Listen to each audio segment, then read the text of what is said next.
The house that once belonged to Max von Sydow stood on a quiet street, its ivy-clad stone walls a reminder of the grandeur it once possessed. It was the kind of house that whispered its history, an old manor with secrets woven into its very foundation. Max von Sydow, the legendary actor known for his roles in films like The Exorcist and The Seventh Seal, had lived there for many years before his passing. But it was after his death, when the house was sold to new owners, that the real stories began. The new owners were a young couple, Sarah and James, both in their early 30s, who had moved from the bustling streets of Manhattan to find solace in the quiet of suburban life. They were thrilled to buy the house, seeing it as a perfect blend of history and elegance.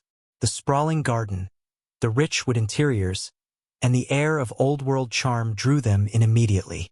They had heard the rumors, of course, that von Sydow's presence lingered in the house, that the spirits of the past might be more alive than the ones who had passed on.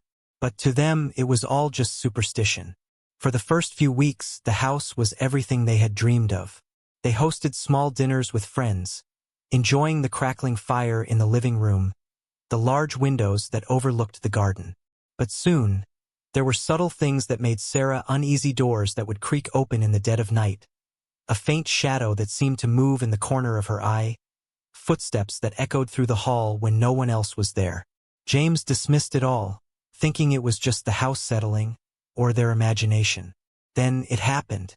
One evening, as Sarah was walking through the house, she entered the library, where Max von Sydow had spent much of his time reading and reflecting. It was there she first felt the coldness. Not the kind of cold that comes from a draft, but a bone-chilling cold that seemed to seep from the walls. The room was dimly lit by the setting sun, casting long shadows across the floor. Sarah felt as though she were being watched. As she stood there, frozen, a soft voice echoed in the room. It was low, almost a whisper, and unmistakably familiar, as though it came from the very walls themselves. The voice spoke her name, Sarah. Her heart raced. She turned around, expecting to see James or perhaps a stray gust of wind pushing the curtains. But there was nothing. She rushed out of the room, her pulse pounding in her ears. That night, she told James what had happened. He was skeptical but agreed to check the room. The next evening, they both ventured back to the library. The air felt thick with tension, the temperature dropping once more. They sat in silence, waiting for anything to happen. Suddenly, the old grandfather clock in the corner began to chime, its deep, resonant sound filling the house. And then the sound of footsteps, slow, deliberate steps pacing across the floorboards above them. They both stood, horrified, as the steps grew louder, moving closer to the stairs. It was then that James noticed something strange. The reflection in the old mirror on the wall wasn't quite right. It didn't show their own images, but instead the image of a tall man, standing with his back to them, wearing an old-fashioned suit. Sarah's breath caught in her throat. She stepped forward, reaching for the mirror, but before she could touch it, the figure vanished. From that night on, they could no longer deny that something was amiss in the house. Unseen forces seemed to move through the rooms, sometimes calm and benign, at other times more unsettling. They could feel the presence of Max von Sydow, a man who had lived a life full of mystery and darkness, now lingering in the very place he had once called home. It wasn't a violent haunting, but rather one that held a quiet, unsettling weight, as if he was still tethered to the house, unable to move on. Sarah and James tried to find out more about the house's history, hoping to understand the source of the disturbance. They learned of von Sydow's deep connection to the house, of how he would spend hours alone in the study, contemplating life and death, his thoughts running deep, perhaps even troubled. They wondered if his ghost had stayed behind, trapped in the place where he had faced his own mortality, his mind still wandering the halls, seeking answers. In time, the house grew colder still, the whispers more frequent. It was as though von Sydow's legacy, his own thoughts and struggles, had become part of the house's fabric, seeping into its very walls. Sarah and James, once hopeful and eager to start their new life, now found themselves caught in a web of unseen forces, tied to a place that seemed to hold more than just memories. It held a presence, a soul, still searching. and so they left the house. They couldn't explain it, but the ghost of Max von Sydow had made itself known, its presence a constant reminder of the man who had once lived there. Whether it was the actor himself, or merely the echoes of a life well lived, they would never know. But the house remained, standing silent, its secrets locked away in the shadows, waiting for the next inhabitants to uncover them. In the years that followed, the house would change hands again, but the stories persisted. Those who lived there would speak of strange occurrences, of cold spots, of whispers in the night. Max von Sydow's house was no longer just a home. It had become something more, a place where the past refused to let go, a reminder that some legacies, even in death, never truly fade away. Don't forget to subscribe and like if you liked this story. As Sarah and James settled into their new lives away from the old house, the memory of their brief time there lingered in their minds like a fading echo. The house, with its grand stone facade and ivy-clad walls, continued to stand silently, as though waiting for something or someone. The air around it felt heavy, as though the house itself had absorbed the presence of its former owner, the legendary Max von Sydow. Those who passed by often spoke of how the house seemed to cast an eerie shadow across the street, the ivy growing thick and wild, as if the walls themselves were trying to keep secrets hidden from the world outside. For the new occupants, a couple in their late 40s named Catherine and Albert, the house promised peace and solitude, a refuge from the noise of the city. They were both artists, Catherine a painter, Albert a sculptor, and they had long dreamed of finding a place where they could work in isolation, away from the distractions of the modern world.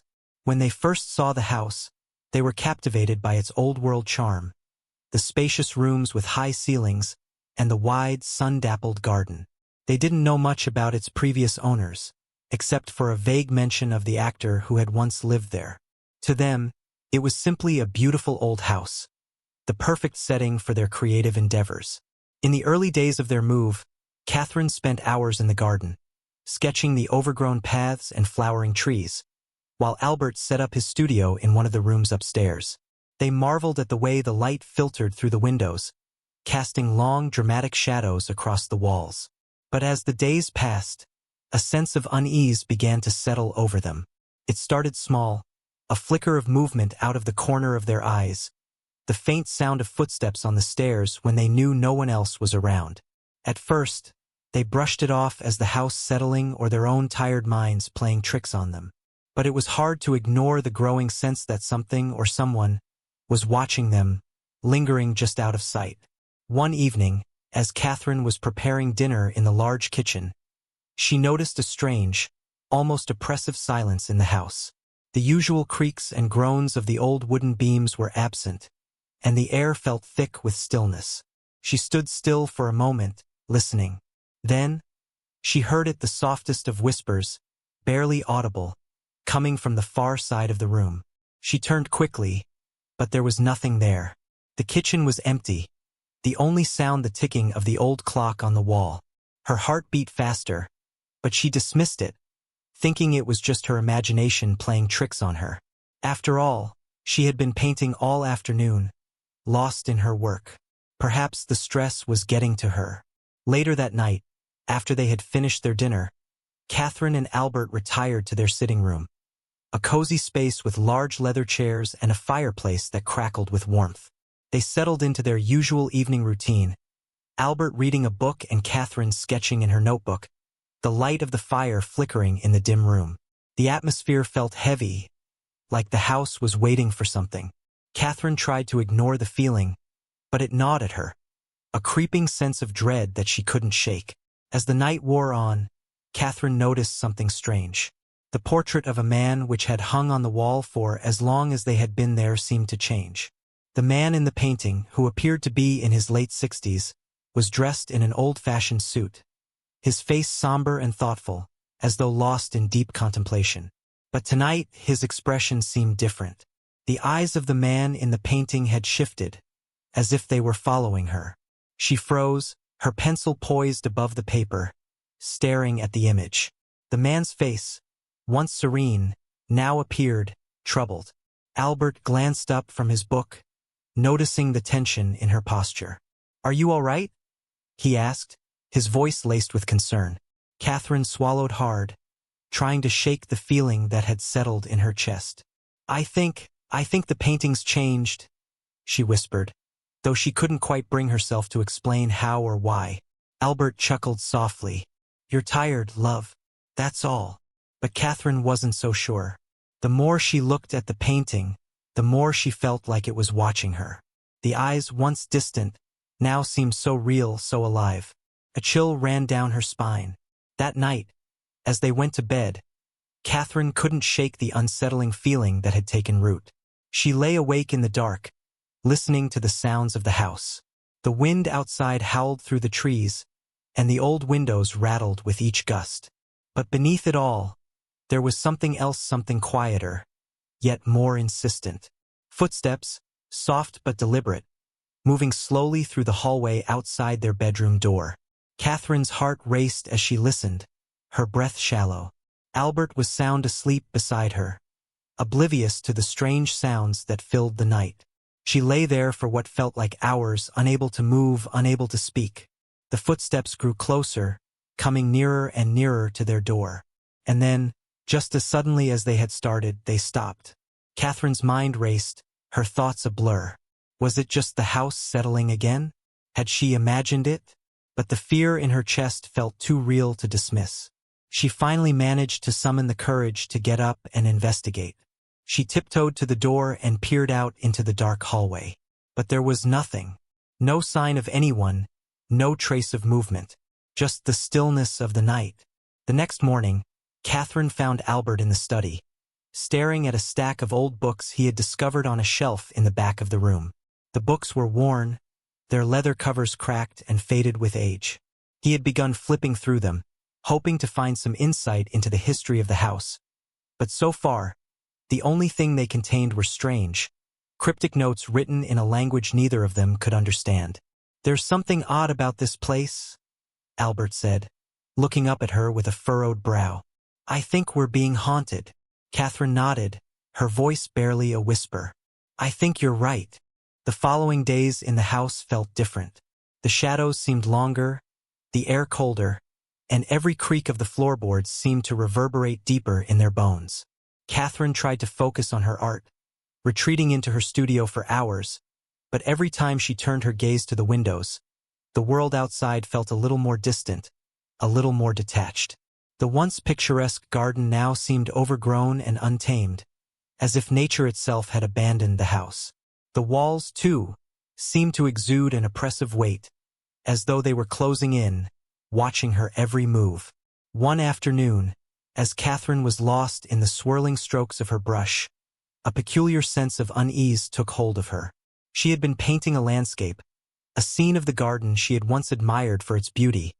But now, as she stared at the canvas, she realized something was wrong. The colors were too dark, the shapes too jagged. The garden she had so loved was twisted, the trees unnaturally bent, their gnarled branches reaching out like grasping hands.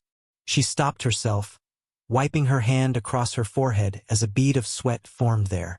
The image in front of her was unsettling, a distortion of something she once found peaceful. At that moment, a low, guttural sound reverberated through the house, a noise so deep it seemed to come from the very earth itself. Catherine froze, her paintbrush hovering midair. It wasn't a sound she could name, nor one she could easily dismiss. It felt ancient, a rumble that seemed to resonate within the walls. She set the brush down, her heartbeat quickening. It was as though the house was speaking to her, trying to draw her deeper into its history, to uncover something she wasn't meant to understand. She stood and made her way to the door of the studio, the dark hallway stretching before her. The house, once warm and inviting, now felt cold, oppressive. The air hung thick with tension. She could hear a faint whispering, as though voices from the past were murmuring just beyond the threshold, speaking words she could not comprehend. She moved cautiously down the hall, her footsteps muffled by the thick, old carpet. Each step felt heavy, laden with a sense of inevitability, as though she were walking toward something she could not avoid. When she reached the staircase, she hesitated, her hand gripping the banister. A part of her wanted to turn back, to retreat to the safety of the study and the familiar brushstrokes of her painting. But another part, the part that had been growing more curious by the day, urged her to continue, to see what lay beyond the silence of the upper floors. She ascended the stairs slowly, the old wood creaking beneath her feet. The house seemed to breathe with her, the air growing thicker as she moved up toward the second floor. At the top of the stairs, the hallway stretched out before her, dimly lit by the soft glow of the light filtering through the curtained windows. It was the same hallway where, on her first night in the house, she had heard the footsteps, the same one that now felt as though it had a life of its own. Catherine walked down the hall, her footsteps the only sound in the stillness, and paused outside a door at the far end. It was a room she hadn't entered yet, the last unexplored part of the house. There was something about the door that called to her, a sense of mystery that she could not ignore. It stood slightly ajar, a sliver of darkness peering out from the other side. With a trembling hand, Catherine pushed the door open, and the smell hit her first. It was musty, a mixture of old wood, dust, and something far more acrid, like something decaying. She stepped into the room, her eyes adjusting to the dim light. It was a small, narrow space, almost like a closet or an old storage room. The walls were lined with shelves, but they were empty now, save for a few scattered items, old newspapers, a stack of brittle books, and what appeared to be a faded photograph, framed but overturned. As her gaze lingered on the photograph, Catherine felt a sudden chill crawl down her spine. She picked it up carefully, turning it over to reveal the image beneath. It was a black and white photo, taken many years ago, depicting a man standing in front of the house, his back straight and his expression solemn. His features were sharp, his face almost gaunt, with eyes that seemed both distant and intensely focused. It was Max von Sydow. But there was something off about the photograph, something that made Catherine's breath catch. The man in the image looked different from the photos she had seen of him in his later years. This was an earlier version, a younger version, but those eyes were filled with an unsettling sadness, as though he had seen something no one should ever see. She turned the photo over in her hands, inspecting the back. There was a faint inscription, written in an elegant script. "The house will not release what it holds. It holds more than memories." The words sent a shiver through her, and she felt an inexplicable sense of dread. The house, it seemed, was more than just a home. It was a prison, a place where the past had anchored itself so tightly that it could never truly be freed. Catherine placed the photo back on the shelf and turned to leave the room. But as she did, a soft sound echoed from the corner, a creaking, as though something had shifted in the dark. She spun around, her eyes searching the room for any sign of movement. The walls seemed to close in on her, and the air grew stifling, as though it were thick with the weight of unseen eyes. From the corner of the room, she saw a figure, standing just beyond the threshold of the door. It was faint, like a shadow cast against the walls, but there was no mistaking the silhouette. It was the same man from the photograph, the same figure she had just seen. His face was obscured, but the presence of his figure, solid and imposing, filled the room. Catherine's breath caught in her throat, and her limbs felt paralyzed. She tried to speak, to call out, but no sound escaped her lips. The figure didn't move, but Catherine could feel the weight of his gaze, heavy and penetrating. It was as though he were waiting for her, waiting for something she couldn't understand. The silence stretched on, stretching the moments into an eternity. Finally, the figure began to fade, slowly, dissipating into the shadows, leaving Catherine standing there, trembling, her heart racing. She bolted from the room, rushing down the hallway, her mind reeling with what she had just witnessed. As she descended the stairs, the sound of footsteps echoed behind her, soft but deliberate. Catherine didn't look back. She knew now that the house was not just haunted by the memory of its former owner. It was haunted by the man himself, Max von Sydow, trapped within its walls, unable to leave. But why? What had he seen? What had he experienced within those walls that kept him bound to the house even in death? And why had it chosen her to witness it? The questions swirled in her mind, unanswered, as the house seemed to close in on her. It was no longer a home. It was a prison of the past. Catherine knew she couldn't stay. That night, she told Albert everything: the footsteps, the whispers, the shadowed figure in the room. He listened, his face pale, and for the first time, he admitted what he had been too afraid to say. He had seen things too. The flickering movements in mirrors, the sensation of being watched, the cold air pressing against his skin when he worked in his studio. They decided to leave. There was no discussion, no hesitation. They packed in silence, moving quickly, as though the house itself might try to stop them.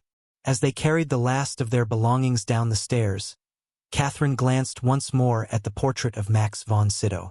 His eyes seemed different now, not menacing, not desperate, but resigned. As if he knew they understood. As if he was finally letting them go. They never spoke of the house again. They never returned. But sometimes, in the quiet of the night, Catherine would wake with a start, the echo of footsteps lingering in her ears. Somewhere, in the depths of that house, Max von Sydow remained trapped in a place that would never let him go. Don't forget to subscribe and like if you liked this story.